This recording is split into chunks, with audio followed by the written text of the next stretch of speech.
Hi, this is Randall Schwartz, host of Floss Weekly. This week, Jonathan Bennett joins me. We're going to be revisiting CoreOS. A lot has happened in 2.5 years, so we're going to check it all out. You're not going to want to miss this, so stay tuned. Netcasts you love. From people you trust. This is Twit. Bandwidth for Floss Weekly is provided by CacheFly at CACHEFLY.com.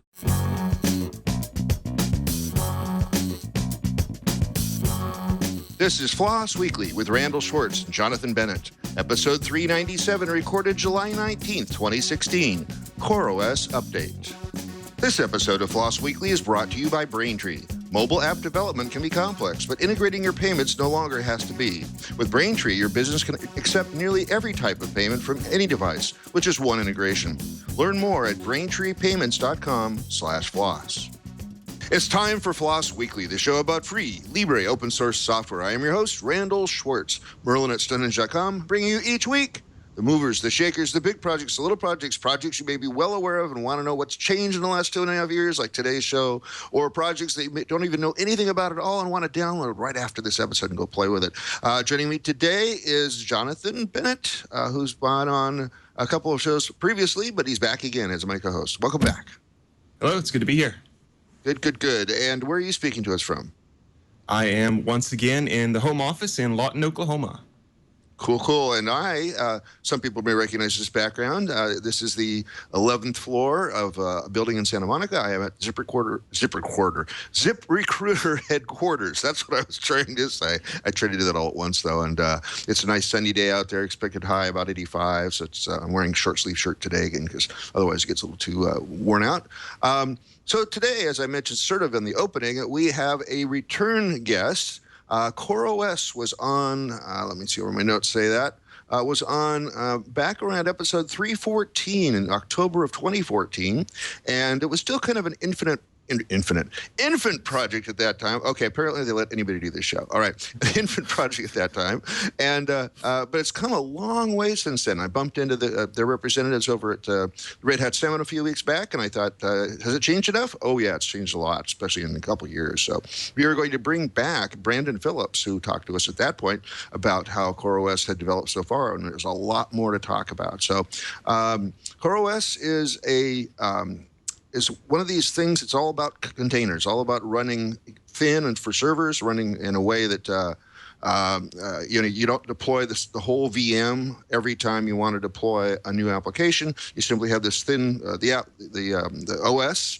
and on top of it sits these containers, and they share resources in a much easier way. What do you know about this, Jonathan? Well, I did take some time and review the show from a couple of years ago, and did a little bit of reading on their website, and it looks really interesting. It honestly reminds me of OpenWrite, interestingly enough, and of course that's the little minimal Linux installation that goes on routers. And the reason it reminded me of it is because they face some of the same challenges, and that is, how can we take the huge Linux infrastructure and distill it down to, here's the little bit that we absolutely have to have, and ship just that, and then put things on top of it. So it'll be interesting. I was trying to figure out what you meant when you said OpenWrite. I know that as OpenWRT, so I'm trying to figure out OpenWrite. Is that some sort of a script thingy? Is it? No. Okay, great. Well, that's pretty good. And I'm not much of a Linux guy, as most of you, my audience know. So I'm more of a FreeBSD side guy. So hopefully you know a little bit more about Linux, can ask some of the heavier Linux questions, and most of this will make more sense to you. So it's a good thing you're on the show today. So, but before we bring on our guest. I have a very important message, because this episode of Floss Weekly is brought to you by Braintree. By next year, maybe even next week, there could be a whole new way to pay. Maybe it will be the next Bitcoin or the next Apple Pay, or maybe even both. Fortunately, Braintree's full-stack payment platform is easily adaptable to whatever the future holds, so you can adapt easily too. Accept everything from pounds to PayPal to that next big innovation from any device with just one integration. And when that new payment method comes along, all you'll have to do is update a few lines of code. No late nights, no complicated recoding, no stress about staying one step ahead of the curve. Braintree Payments is here to help. So there are simple and secure payments code you can integrate quickly. The Braintree code supports Android, iOS, and JavaScript clients, and SDKs in 7 languages: .NET, Node.js, Java, Perl, yay Perl, PHP, Python, and Ruby. Elegant code with clear documentation. So Braintree gives you an easy way to accept multiple payments types with one integration. Integrating it into your app is as easy as inserting a few lines of code. Learn more at braintreepayments.com/floss. And we thank Braintree for supporting Floss Weekly. Now let's go ahead and bring on our guest. Brandon, welcome back to the show. Hey, thanks for having me. Cool. And where are you speaking to us from? Our headquarters in San Francisco. Cool. So again, we've had a show on CoreOS before, but let's start from scratch. Let's imagine people haven't heard of this at all. How is my quick explanation, and what problem is this actually solving? Sure. So the problem that we're trying to solve primarily is the problem of how do people deploy and manage large application infrastructure. And when you think of large application infrastructure, this can be like websites, this can be APIs that power mobile applications, this can be backend services that IT teams run, and that sort of thing. Now, the style of how we think about managing these sorts of compute services is what we like to call GIFEE, which is Google's infrastructure for everyone else.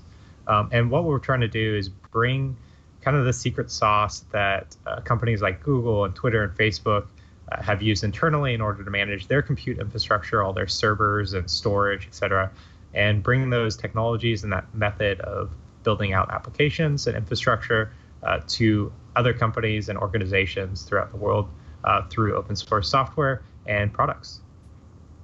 Well, it's interesting because even at the scale of my smaller client, Insight Cruises, there's still the problem of having like a couple of web servers, a big, powerful database engine, and things like mail services and things like that. And we're actually moving towards using containers and things like that because it just does make things a whole lot simpler. It also means we can do our development locally on our laptops, and we know we have pretty much the same code going on. But my other big client, ZipRecruiter, of course, has dozens of machines, mostly in AWS. EC2, and they're looking at the kind of solutions it would take to move towards something like Docker and things like that. So this is definitely a hot topic these days, and it's come quite a ways in the last few years. Can you kind of tell us how the lay of the land has moved forward? For sure. So when we last spoke, we were very early on in the whole ecosystem. CoreOS is a company, and the namesake of the company is the first product that we built called CoreOS Linux. And like you said, CoreOS Linux is this minimal operating system designed to run containers primarily. Now that's one piece of the puzzle. This is a piece of the puzzle that we're really passionate about, and we started at the lowest level because we felt that that was the part of the infrastructure that needed to be tackled, and that we would move up the stack over time. And so what's happened over the last 2.5 years is a lot of new open source technologies have been built, and the technologies have gotten quite robust and featureful over that time period, to the point that we're seeing a lot of deployments of some of the core technologies that we're building through a lot of companies all over the world. So what's changed is essentially the technologies have started to move into production, and the technologies through collaboration of a bunch of different companies have gotten to the point where they actually feel fun to use. There's always this like point in technology where early on it's kind of, you're writing the compiler, the low-level details are kind of complex, and then you get to this point where you have like the interactive prompt on a Python or Perl command line where it's actually becoming fun, and you can it's almost like you can like playing music, you can kind of play around with it and be creative. And so these technologies around containers and infrastructure are getting to that point where you can kind of be creative with them. Okay, and so the containers then, as I said in the opening of the show, the containers sort of allow you to separate some of your concerns. In other words, you can have it so that somebody, say, if you had both a database and a web server on the same machine, there might be some attack vectors and things. So this helps with security, right? Yeah, so to break down the sort of technology, what's going on is that up until now, before containers, what a lot of people would do is they'd use configuration management or their package management systems, and they would spend weeks on end trying to figure out how to build and deploy and then actually run their application on the servers that they purchased from Amazon or that they've racked into their own data centers. And so one of the complexities there is that you have to spend some time thinking about, well, what happens if that version of Python that I'm running my application on today, I actually need to update it. Well, now I have to say double my compute resources because the application today is using Python 2.6. I want to update to Python 2.7 or Python 3. And now I have these two sort of different environments. And this causes complexity for the operations team, and it causes complexity for the engineers not knowing what environment the code's going to land in. So the interesting thing about containers is that you can put them onto a machine and remove them. You can run multiple containers side by side that are in completely isolated environments. And so it allows you to push consistency from, like you said, your developer's laptop and have that same environment that was on the developer's laptop actually appear on the server. And it's not just sort of how we've been thinking about VMs, where like I spin up the same VM that's on my laptop in production. I'm actually running the process on my laptop, say this Python process, and that Python process is fully isolated on my laptop. And then when I push it into production, it's isolated in that same way on the VM. But it's not using not using the heavyweight technologies of virtual machines. They're actually just regular Linux processes on the servers. And one of the problems that I'm seeing here at ZipRecruiter is because we're still sort of more traditional methods, is that we would have basically a configuration management tool, like say Puppet or Chef or something, and we'd have to run that separately on my laptop in dev, in QA, and then separately on each machine in production. So we end up taking a lot of time to do a rollover for the 8 web servers because we could only take out a few of them at a time and then run the configuration tool and then put it back up. How does using containers simplify that process? For sure. So like you said, one of the major places containers are getting used initially is just kind of simplifying this rollout.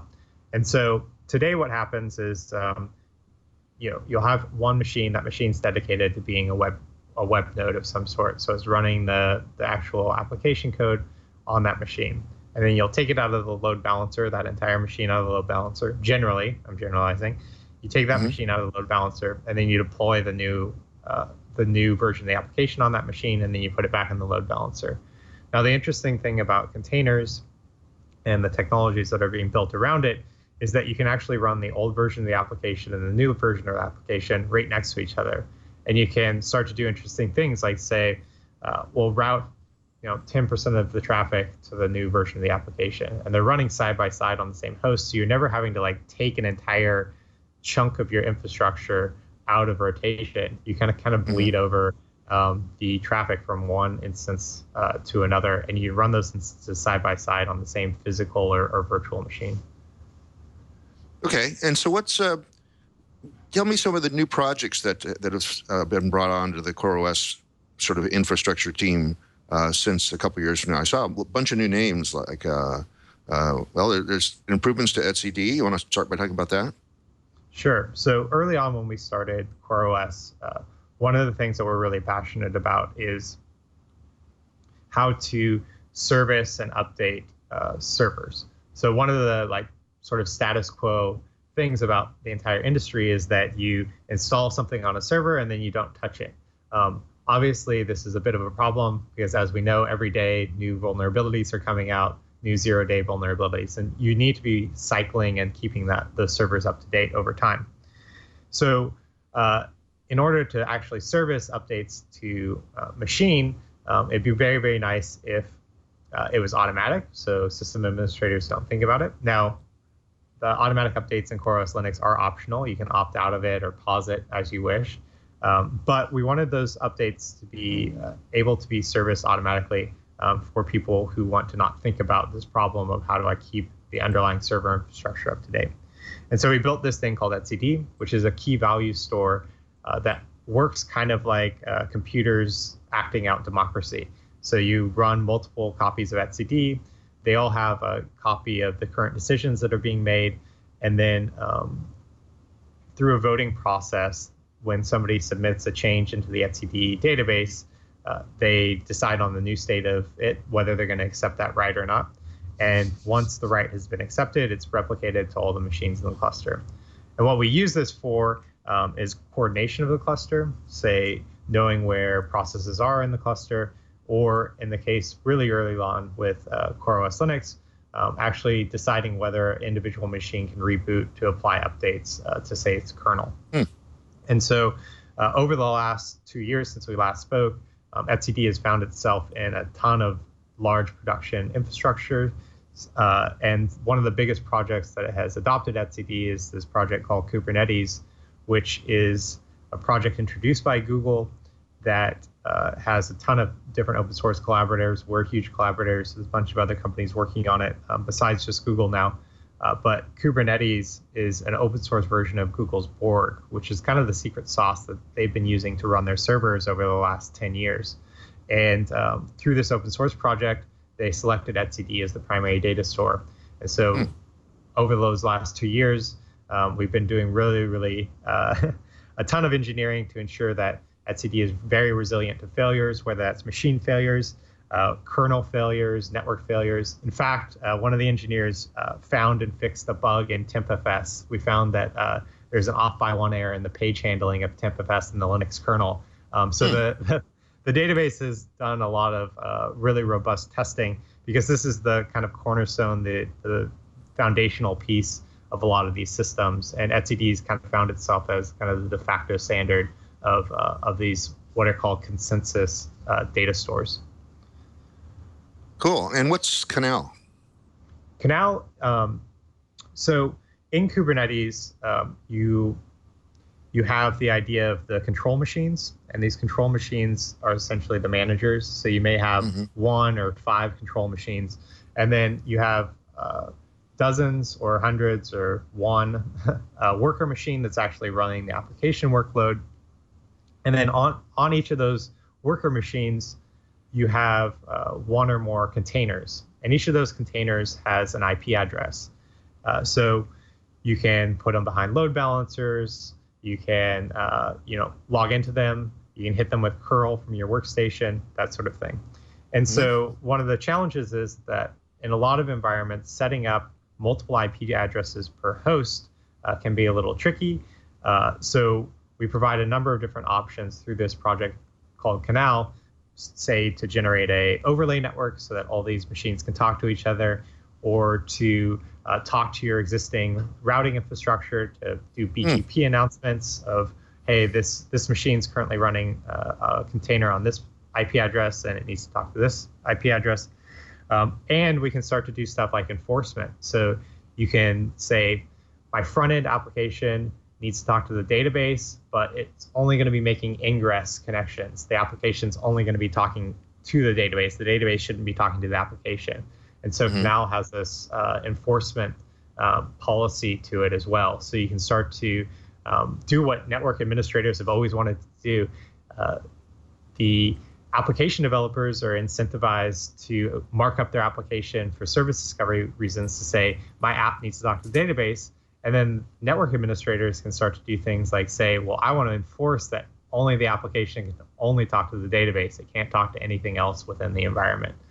So it's a nice situation where the developers and the administrators who care about security are actually kind of working together. And so Canal is a collection of tooling to kind of bring what we like to call this GIFy infrastructure to networking infrastructure. All right. Hey, I wanted to jump in for a minute and ask a question. Sure. CoreOS, the operating system itself, is it a downstream? Is it a derivative from something like I know lots of things are Debian derivatives, or is it kind of homegrown? Yeah. So CoreOS Linux started. We needed some build tools when we started the project 3 years ago, and so we actually forked from Chrome OS, which is system that runs on like the Chromebooks or in a lot of these Chrome boxes that people do Google Hangouts on. And so we forked that SDK, and that SDK internally uses Portage, which is the build system of Gentoo. So we don't ship, none of this is actually apparent to the person using CoreOS Linux that we use the Portage build system. But CoreOS Linux, that's what we use. It really doesn't have a package manager. We use containers for essentially everything. If you SSH into the machine and you want to install TCP dump, you can enter a container that's got your Debian user space or your Fedora user space, whatever you're comfortable with, and you can install whatever debugging tools. You can install Emacs, you can install Wireshark if you want. And so we rely on containers to do administrative work and then also to run the applications. So really, you can think of CoreOS Linux as providing just the very basics of what you need to get a Linux host up and running. So we do things like service the kernel. We use a pure Linux upstream kernel from kernel.org. Once the first stable release comes out, then we release a new version of CoreOS Linux. We provide SSHD and then some additional stuff around setting up networks and remote disk drives, say like iSCSI and that sort of thing. So we provide essentially like the firmware layer, and then the applications, whether that's the tooling that you want as a system administrator to debug your systems, or the actual applications you're running, come on top in the form of containers. We kind of think of containers as the new way of doing package management that solves a lot of the problems that traditional package management have of, well, what does Python mean when I have Python 2.7 and 2.6 and 3.0? Which version of Python am I actually getting? And there's a lot that falls out from that. Okay, we've actually got a couple of questions here from the chat room. Sure. One person wants to know, is there a good how-to or a good beginner project for someone that's just beginning with CoreOS? A good way to sink our teeth into it? For sure. The main thing that I think sort of the end API that we've been shooting for over the last couple of years has been the Kubernetes API. So there's a couple of ways to start playing with the Kubernetes API. We have some getting started guides on coreos.com/docs. If you just search on that page for Kubernetes, you'll find a single machine Kubernetes setup. You can set it up under Vagrant if you have Vagrant installed. Another way of starting to play with Kubernetes is through a tool called Minikube that we've been contributing to. That tool is a little bit less battle-hardened than Vagrant, but our hopes is to make essentially a single binary that you can download and try out Kubernetes and try out a virtual machine that's using all these technologies on your laptop. So yeah, I think the best place would be to try to essentially get Kubernetes up and running on top of CoreOS through those Vagrant guides, deploy your first application, and sort of play with the system and getting an understanding of how the whole thing works. Okay, another question from the chat room, which I'm going to expand upon a bit. CJ asks, will CoreOS run on a Raspberry Pi? And I'll expand that a bit. Do you have ARM support? Sure. So unfortunately, CoreOS will not run on a Raspberry Pi, but we do have ARM64 support. So we have the problem is that ARM32 is kind of a difficult platform to get working, particularly for some technical details around a lot of the technologies that are used in Kubernetes, et cetera, which is Go, and Go doesn't play well with 32-bit architectures. But if you have an ARM64 machine, which are becoming more and more common, you can boot CoreOS Linux. And we emailed out to the CoreOS development mailing list a few weeks ago about the builds that are coming out of our build system for that. All right, so we hang on and cross our fingers, and maybe eventually we'll get it on Raspberry Pi 3, since it's technically a 64-bit processor. So tell us a little bit about security updates. There were a couple of questions in chat about this, and I remember this being a topic that was raised in the last interview. So do I have to go and say, well, okay, there's a new kernel, let me go and grab the new kernel for CoreOS? How does that work? Yeah, so very much like our phones, CoreOS by default, and again, this can be managed and disabled, will grab new updates, apply them, and based on policy, apply those updates by rebooting itself. So the way that CoreOS works in a technical way is different than a lot of traditional Linux Linux operating systems. So CoreOS at any given time has an A and a B copy of itself. So you may be running the A version of CoreOS on your machine, while that copy is running, it goes and figures out there's a new version of CoreOS Linux available. It'll download that to the B file system. And then once it's coordinated with the rest of the cluster, or maybe you just say, I don't care, and it reboots itself because you don't have any coordination, it will come onto the B partition and start to run that. Now, the nice thing here is that the user, let's say that B update is bad or something has happened to it, CoreOS has a bunch of safety systems in place that it can automatically roll back to the A partition if something has gone wrong. And so what CoreOS does for all those base kind of firmware level things that CoreOS Linux provides, like the kernel and SSHD, et cetera, we provide automatic updates on that layer. Now, the other piece of it is obviously the applications running on top of that CoreOS Linux instance. And for those, containers kind of give a nice, consistent way of deploying new software. And we have a number of tools that we built for containers in order for system administrators to introspect those containers to figure out what they're running, in order to manage through things like Kubernetes updates to those containers, so they can say, a new vulnerability came out in OpenSSL. We have this deployed in production. We need to deploy a version of the application that doesn't have this vulnerability. We need to roll the load balancers over to that new version of the application and then remove all of the known vulnerable copies of our application running in containers out of the infrastructure.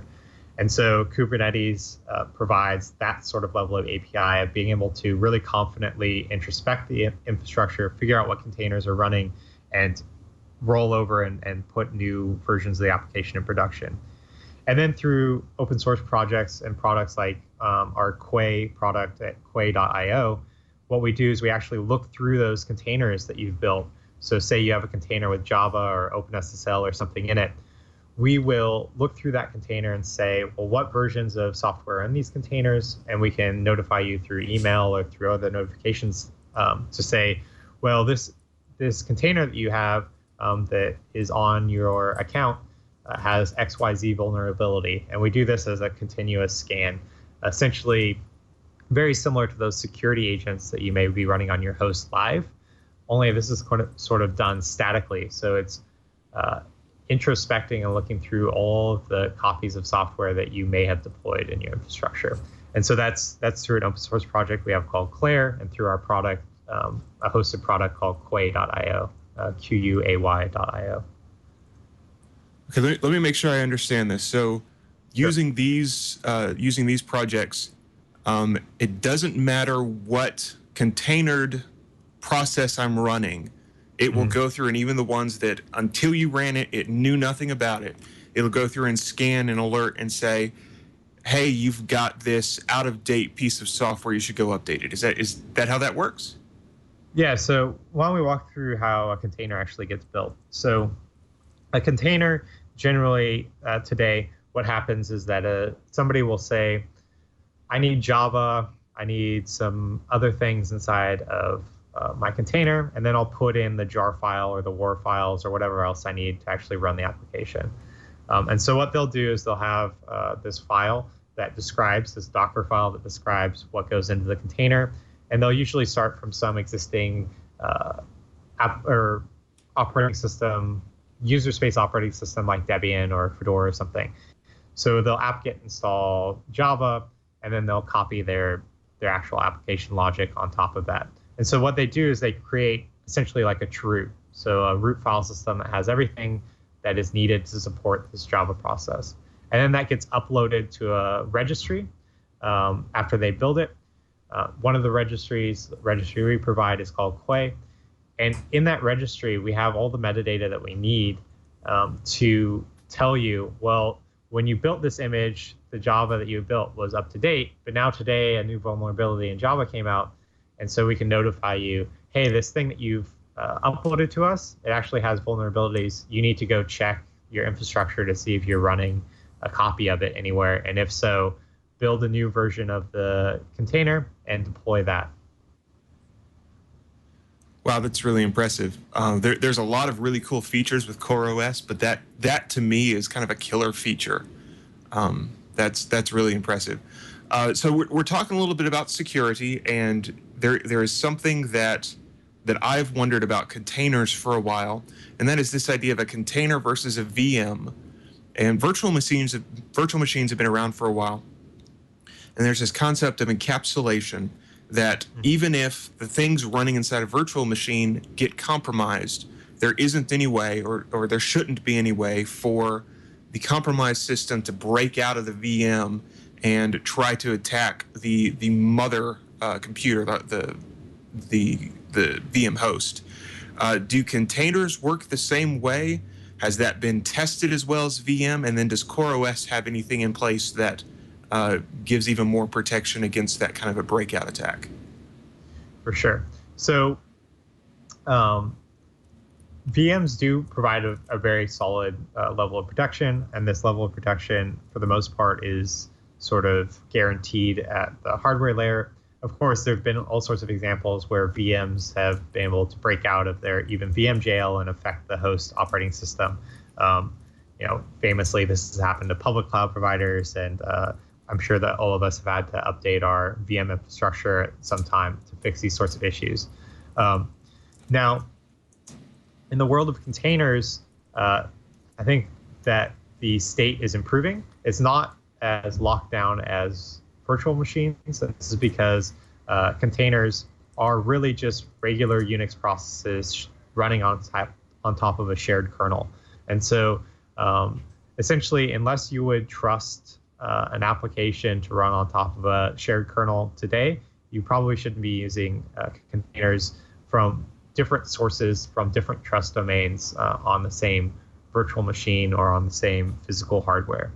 Now, the reality is, for a lot of us, the applications that we're deploying a bunch of applications that we're running in-house from people that we trust. We're deploying applications from folks that are on our development teams or from trusted ISVs. And so this is less of a concern because we sort of implicitly trust the software that we're deploying together. And there's all sorts of tooling in the container ecosystem around making it easy for you to say, this machine should only run workloads that are tagged in this way, and this machine should only run workloads that are tagged in this way. So if you do have concerns about two sort of workloads running next to each other, you can isolate them in that way. There are also tricks you can do. So we have a container runtime called Rocket, and what Rocket can do optionally is it can take your container and wrap it inside of a VM. And this is a really, really lightweight VM that we've been working with folks at Intel on. And so the VM boots in, let me see, about 500 milliseconds. So we're talking about half a second to boot. And it uses a bunch of tricks in order to be very, very lightweight on resources. And then it runs your container inside. So for a performance penalty of like 10, 20%, you can, if you're paranoid of that container image being ran on a shared kernel, you can actually wrap it in a full virtual machine with Rocket and what we call the LKVM Stage 1. Intel brands it as Clear Containers, and it's a technology that they've been working on. But that is an option, and it adds a little bit of complexity. It's harder to debug, obviously, because it's a virtual machine. So instead of running strace directly on the container process, you have to enter the virtual machine and that sort of thing. But it does provide the same guarantees, if you need them, as virtual machines that you rely on today. Okay, that's some great technology. Does Rocket work on AMD chips as well as Intel? 'Cause I heard you say that you're working with Intel on this technology. If I've got an AMD chip on my server, which I do, can I run Rocket? Will it work? Yeah, for sure. So the technology just takes advantage of normal extensions to the ironically called AMD 64, the AMD 64 extensions to the x86 architecture. So if you have any 64-bit x86 processor with virtual machine extensions, you can use the Rocket LKVM technology today. I presume then that we mentioned Docker a number of times, so I presume Docker is a fundamental part of the whole CoreOS concept, right? Yeah, really the fundamental part of the concept is containers. We have we have customers who use the Docker engine. We have customers who use Rocket, which is a container engine we've introduced. We have customers using even lighter weight things like Inspawn and that sort of stuff. So there's really two things. There's the Docker image, and the Docker image has, for the most part, been the most popular image format out there. And so technologies like Rocket and the Docker engine can run the image, the Docker image today. The Docker engine is a piece of technology that actually executes and isolates the container in a variety of ways. And people have, for example, with Rocket or for lots of other technologies, they've been running Docker images without the Docker engine. So I think really the key pieces of technology for CoreOS are the Docker image and the kind of ecosystem that's come out of that. And that's something, the Docker image, that's being standardized through an effort that we've been involved in called the Open Container Initiative. And then the actual containerization technology that allows you to run all these processes next to each other in a nice, consistent manner and be able to swap them out and that sort of thing. So those are really the pieces of enabling technology that emerged really early on to make things like CoreOS possible. And this Quay thing you were talking about before, Quay, how it's pronounced, but is that like a Docker repository, or is it something different? Yeah, so Quay is at its heart, what is known as a Docker registry or container registry. And what it holds on to are Docker images and a couple other formats, app container images, which is a format we worked on with Red Hat and Google and some other folks. And then in the near future here, we'll be holding on to open container images, which are another image format. And kind of our hope with Open Container is that Open Container supersedes all the other formats that have come before it. And it sort of is a way for the container industry to avoid the mistakes that were made in the Linux package management industry, where we have all these people spending so much time and effort packaging something for deb and then packaging it again for RPM and then packaging it again for whatever it is. Right. And so that Open Container Initiative has folks involved from Google and Red Hat and Docker and ourselves and tons of other folks like from Microsoft, et cetera. Now, my preferred desktop is OS 10. Of course, I've just freaked out a bunch of other people that listen to the show, but hey, we know this. I've said this before. Am I stuck not being able to use any of this? Do I have to run first a full VM and then run CoreOS on top of that? Or where do I go to kind of be able to do work on my laptop? Yeah, containers are very much a Linux-focused technology. And so there's all sorts of tooling that makes it nicer to run on your laptop. So I worked to add some support for OS X in the project called Minikube, which allows you pretty transparently to you don't know you're using a VM, but allows you to spin up a Kubernetes cluster. We have things like the Vagrant stuff from CoreOS, so you're able to use a Vagrant machine to test out all these technologies, and it's pretty transparent. All these technologies like Kubernetes run over RPC systems and are designed for you as a system administrator at your laptop to administer one or more hosts out in your infrastructure. So it's pretty natural to emulate that experience by running a VM on your laptop. Okay, and I'm still pretty new to the whole container area.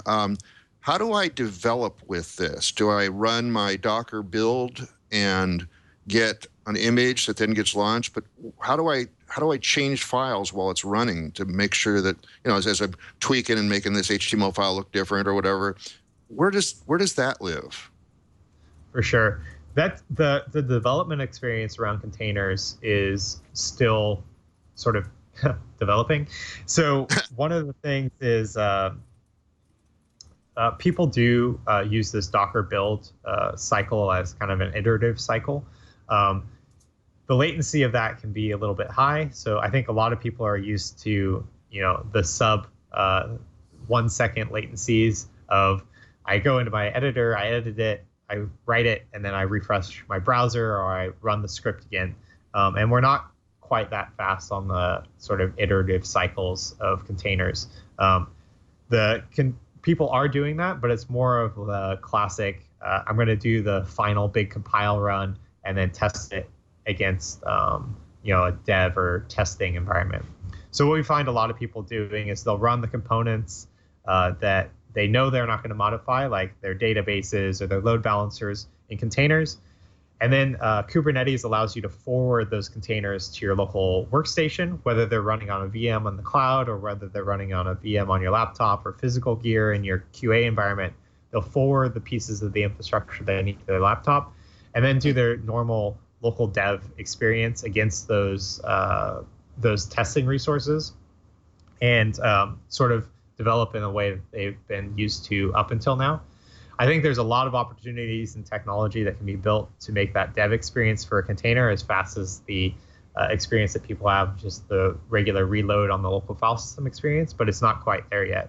And the fact that engineers at CoreOS aren't using that means that we're not quite at that bar where it's easy enough or fast enough yet. And what about adding just a file system layer so that I could add a writable layer over the top of the files and then be running from that? Is that feasible? Yeah, that's totally feasible. And some people have been doing that on Linux hosts. So this works really well if it's like you're writing to your local file system and the container is consuming the local file system.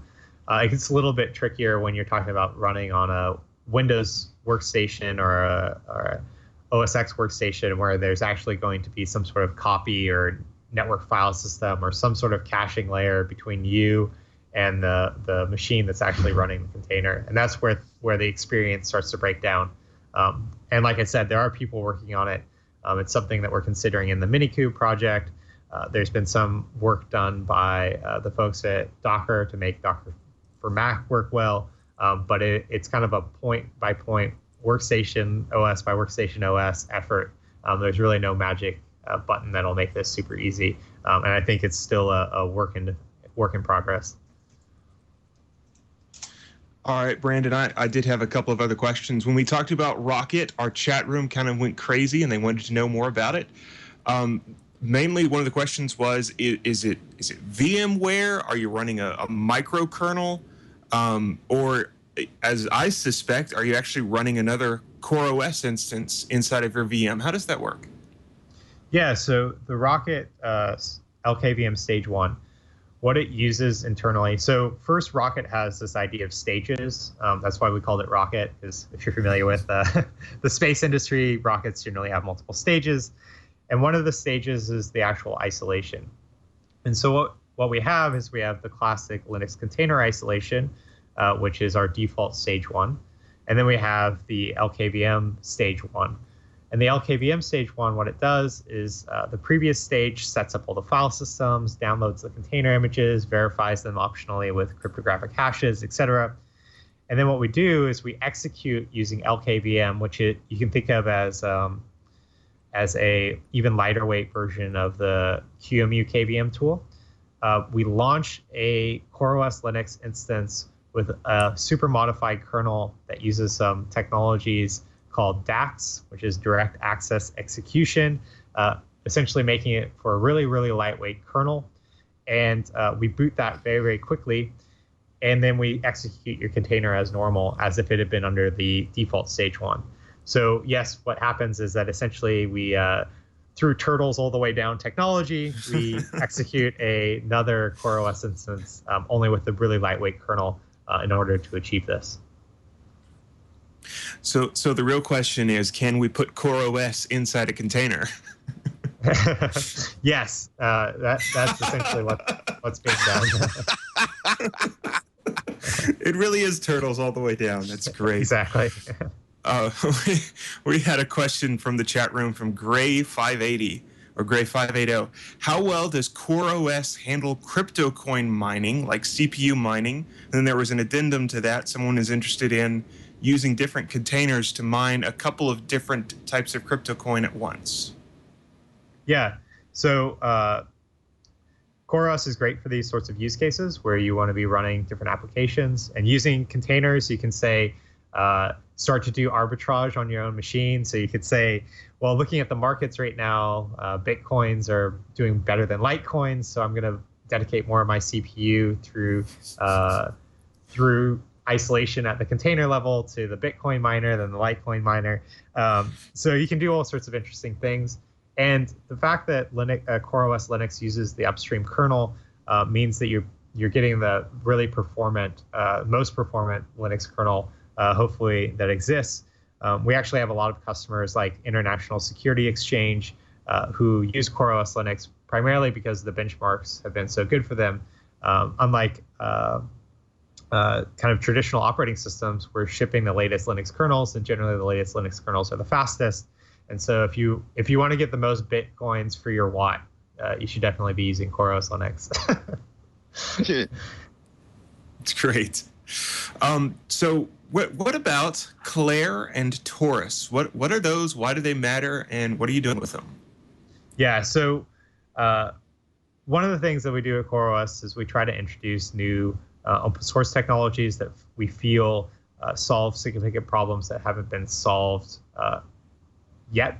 And so Clair is the open source technology that does that security scanning of images.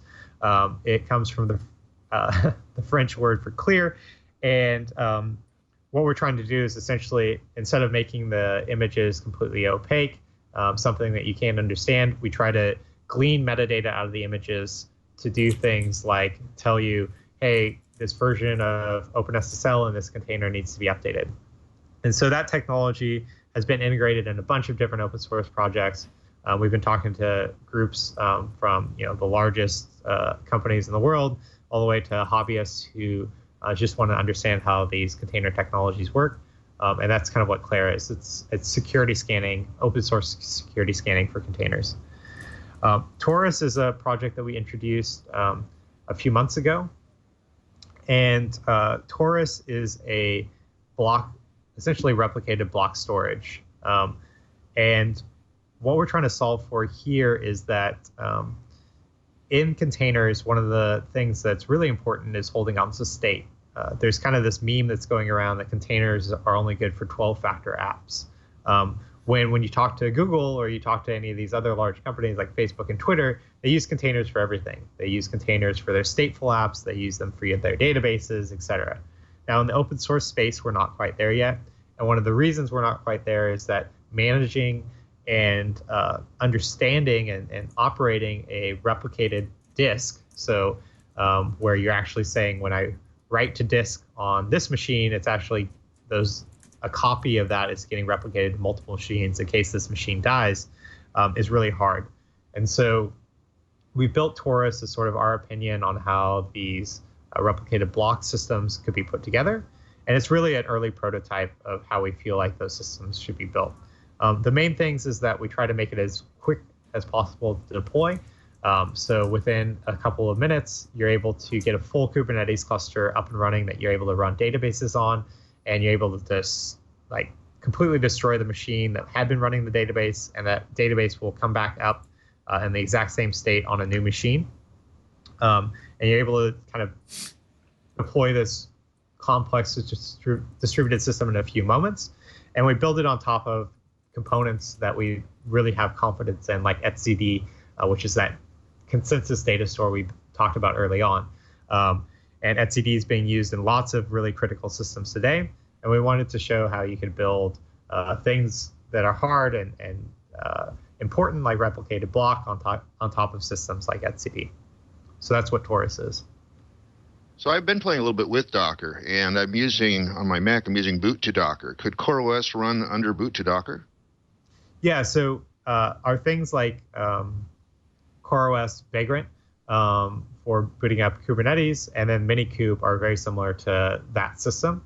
Minikube is really early, but our intentions with Minikube are to start to add things like CoreOS support, make it more natively integrated with your OS X machine, so you can do things like write your file in your editor and refresh in your browser, and it all works through containers and that sort of thing. Cool. So there are analogous projects.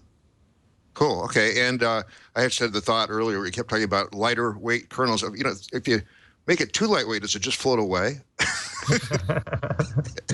Yeah. So there's like a lot of things that you can think about in a kernel. So one of the most stupid and simple things about security is if you ship less stuff, it's more it's more secure by the nature of having less surface area. And so the CoreOS Linux kernel, we ship essentially only stuff that you need for a server inside of it. And so our hopes are over time, and this hasn't played out so far, but our hopes over time is that container technology gets good enough that we can actually continue to shrink the CoreOS Linux system over time, and push more and more pieces of that system into containers. And maybe we will have the CoreOS Linux that's just a kernel at the end of the day. Nice. Very cool. Well, we're almost out of time. We've got a lot of really good answers from you there today. Real nice long answers. We like that. But is there anything we haven't asked that you want to make sure our audience is aware of before we let you go? I think the main things are just want to encourage people to try out these technologies. It can feel really daunting, but I assure you that one, there's a very confident and competent set of communities around these technologies, and we're happy to help you out on the CoreOS mailing lists or in our IRC channel. There's a Slack channel for Kubernetes. So there's a variety of ways, however you feel comfortable engaging, to try out these technologies. And I think that they'll be a great boon for people who are building applications, running operations for these large environments and that sort of thing. So I'd encourage people to check out CoreOS.com/docs and really just kick the tires on this stuff and let us know, give us your harshest feedback on what's working and give us your greatest love on the things that you are enjoying so far about the technologies. Very cool. Very cool. Two last questions. I think I asked you that before, but I don't remember what the answers were. What's your favorite scripting language? Go is my favorite scripting language. All right. And your favorite editor? I'm a hardcore Vim user. Yep. Yeah, I think I remember that answer from before, but it's okay. It's still cool. This is still a really cool project. It's probably worth checking in again in a couple of years from now and seeing how much further it's gotten along, or if it got absorbed into some other big project, but probably not. We'll see. All right, Brandon, thanks for being on the show again. For sure. Thanks for the time. Great. That was Brandon Phillips, the CTO of CoreOS, or something like a three-letter title there. What did you think there, Jonathan? Wow, very, very interesting project. I think there were 3 or 4 different things named there that we could do an entire show on. Yep. The idea of Rocket and being able to spin up a VM just for a container that quickly is really impressive. Their what was it called? Claire. The Claire project, the idea that it automatically goes through and lets you know, hey, this container has something that's out of date. You really ought to go fix it. That is very, very impressive from a security standpoint. Indeed. And then even Taurus, the idea of a distributed block letter, or basically a distributed file system is what it sounded like.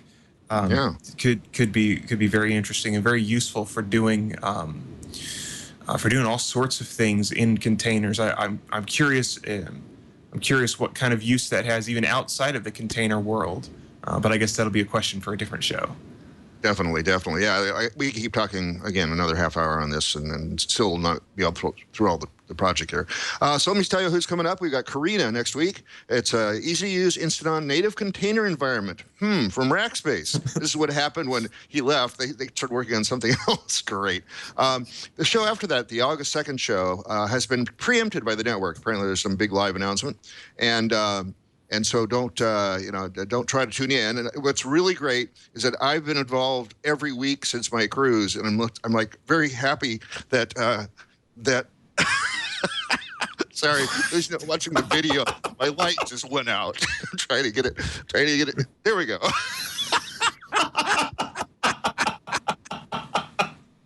Oh, that's great. You got to do the video of their show. Come on, download it and check out the last few minutes. Anyway, so we've got that show is off, just like that light was for a second. That was it. Got it. Okay, and I get to take a 2-week break, which is really nice. Shut up. Okay. After that, Cluster HQ, it's Flocker, Devol, Elliot, Machinist and PowerStrip. Linux presentation day the week after that. Apparently, there's in one weekend, there'd be like dozens of places all over Europe trying to promote Linux and get people install fest, that sort of thing. LucidWorks, which is about searching your data, searching everything that you have and own. We just added 2 new things to the list. We've got Midokura, which is enterprise network virtualization that actually works. At least that's their tagline. Let's see how we can figure out what's from that tagline. Also just added, and when I mean just added, I mean right at the beginning of this show, I was putting this slot on. Project Atomic, which is another container OS that Red Hat's working on. I guess we're trying to see who's going to win or something. Anyway, but the best part about it is it's our friend Josh Berkus. He was my very first guest on episode 17 of Floss Weekly. And so it's been 9.5 years since we've had him on the show. Now he's working for Red Hat and is working on the next container OS. You can see all these and more at twit.tv/Floss. That's the big spreadsheet. Go to from the links from there. I got a lot of people from the Red Hat Summit, including today's guest. So and Josh coming up, which is going to be great. Starting to open up Q4 because Q3 is almost full. We do have a live stream. We took about 5 or 6 questions from that this time. That's at 9:30 a.m. Pacific time on Tuesdays at live.twit.tv. You can follow us on Google Plus at Floss Weekly. You can follow us on Twitter as @Floss Weekly. The Google Plus is automatically linked over to the Twitter, so if you just want the Twitter, that's cool. You can follow me at Randall L. Schwartz on Floss Weekly. If Randall L. Schwartz on Google Plus, I'm just distracted today. And follow me also on Merlin, MERLYN on Twitter. I am so glad the conference season is over. I have no conferences to announce except DragonCon, my one guilty pleasure conference. I'm on the EFF track there talking about computers, the law, and even Ingress a few times. I've talked about it there. That's coming up the Labor Day weekend in Hotlanta, so I won't get totally out of the heat from that. And Jonathan, what do you have to plug?